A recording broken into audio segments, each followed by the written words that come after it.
এই মাটিতে হবে না, রাশনদার চাম হবে না, এই মাটিতে হবে না, রাজপথের ফিরোজ ভাই। আমরা আজকে এই প্রতিবাদ সভার মঞ্চ থেকে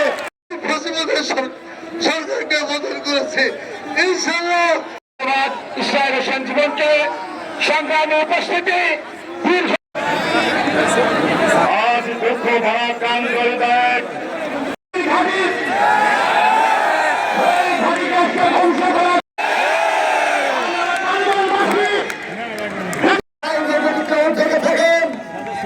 আপনাদেরকে অনুরোধ করব, আসুন আমরা মহান সংসদে পাঠিয়ে আমাদের এলাকার মানুষ আমরা মেনে নেব না।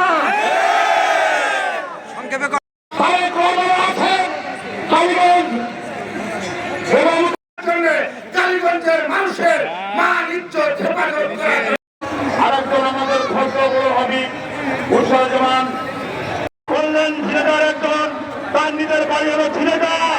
তার প্রকাশ করে আমরা আজকের সমাবেশ থেকে বলতে চাই যে